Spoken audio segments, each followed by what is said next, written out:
Many of my viewers have been asking for an update on the video that I did 2 days ago talking about the strange disappearance of Donald Trump.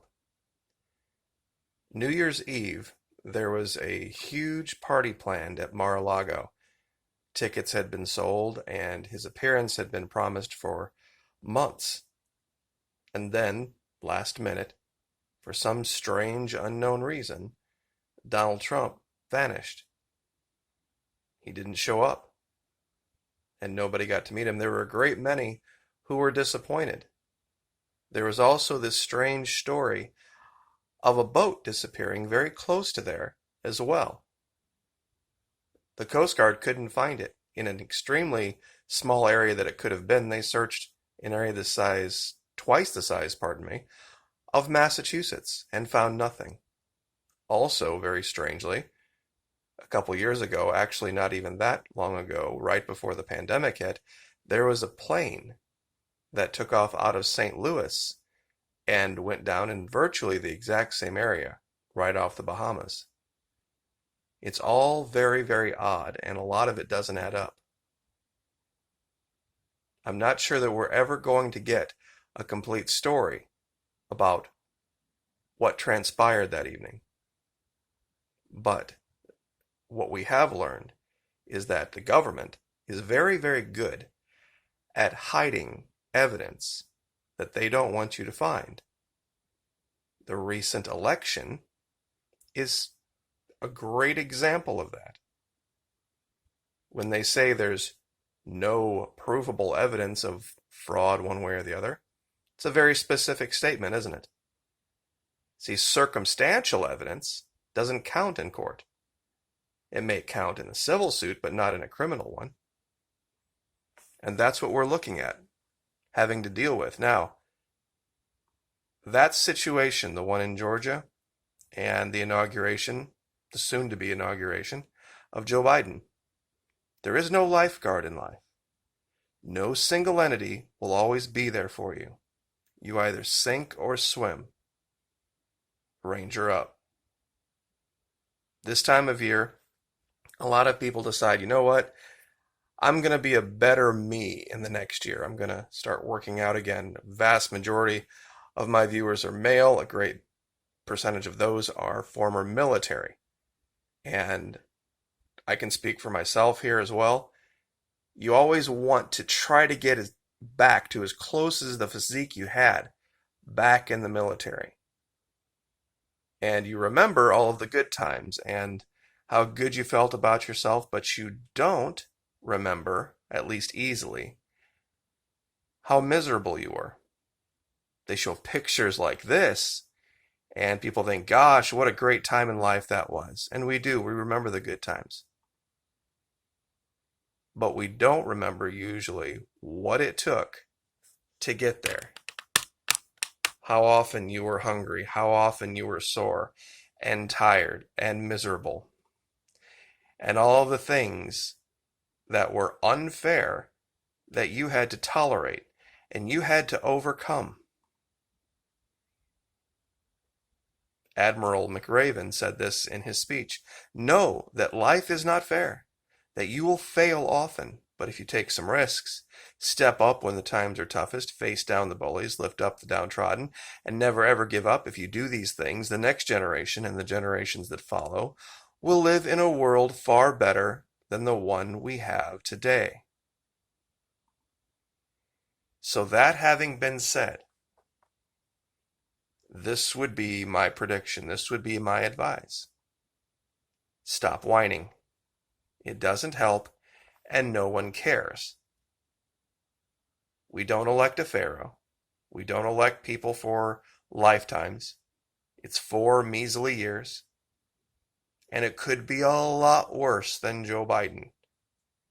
It could be a lot worse. And these last months or two have been so unbecoming. I'm just really going to be glad to not hear somebody whine about being treated unfairly. Mr. President, if you're listening, you treated us unfairly.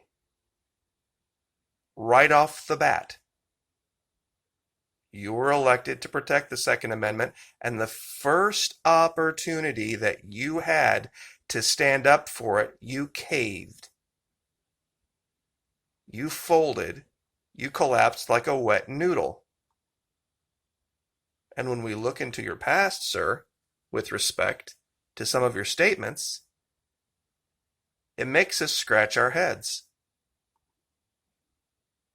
But regardless of all that, nothing is changing in the state of Florida. We don't have our northern wall up yet. So if you're planning on coming, I would do so sooner rather than later. We don't have lockdown here. We don't have all of the Michigan, California, New York ridiculousness.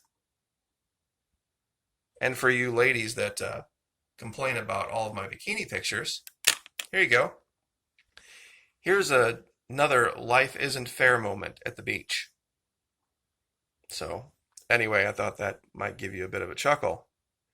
Now, in actual serious news though, I'm sure a lot of you remember back in 2017 when this very strange object appeared on telescopes. They called it Oumuamua. It was a space object 10 times longer than it was wide, which is very odd. And it was traveling on a very strange path, heading literally directly at our sun and into our solar system. Now, what we know now is very likely that this was aimed at us. It was shot at us out of the Vega system.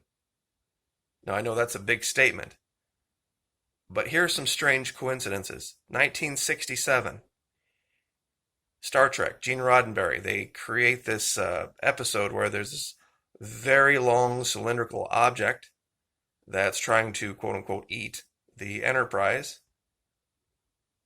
And what was going on inside the Enterprise, this subplot, is very close to what's actually gone on in politics recently. Then, fast forward to 1987. We have another Star Trek, long cylindrical object, coming to the planet and causing havoc. And then we have this, 2017. All in even 10-year intervals. Well, let's see, 67, 87, 20 years, and then 87 to 17, 30 years.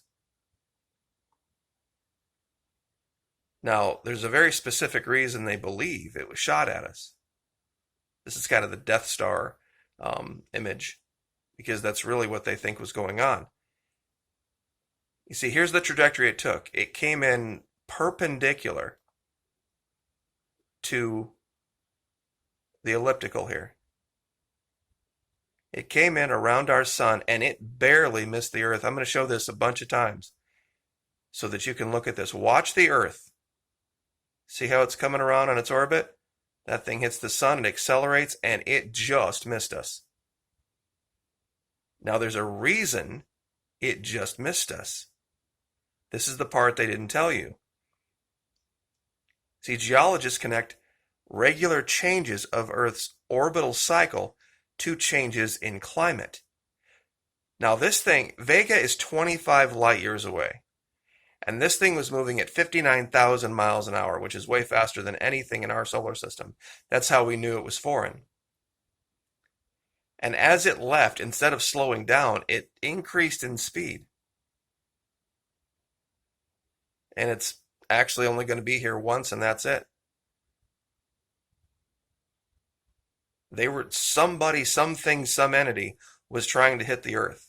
And the reason they didn't is that because when they had to launch this, it was so far away, the orbit of the Earth was different at that time. And that's what they were calculating for. Whoever fired this didn't allow for climate change.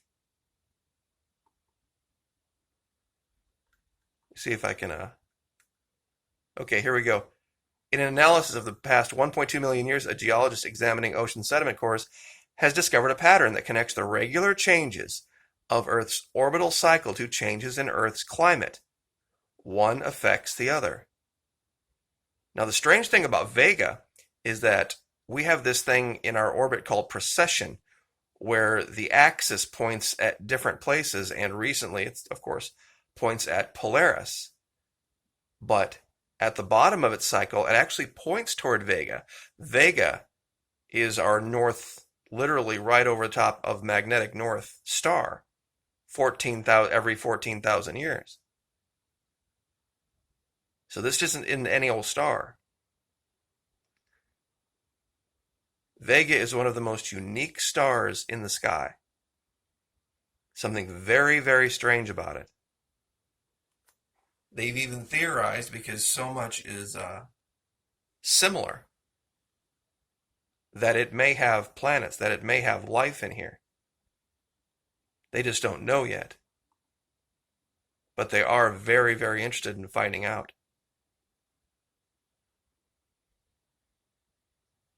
So these things keep coming. And they keep coming over and over again. And it's only a matter of time. See, this is going to change when one of these finally does connect. Politics and masks and all this other nonsense and lockdown, that's all going to get completely relegated to history. And nobody's going to care. Because that's going to change the world.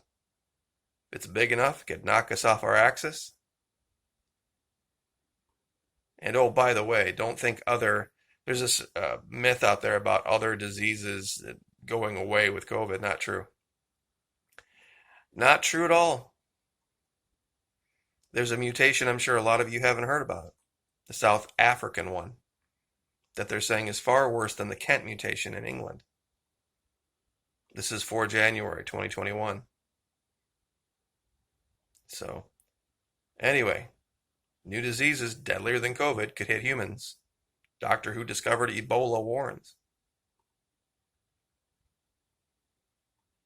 It's just something people are going to have to deal with. Things change.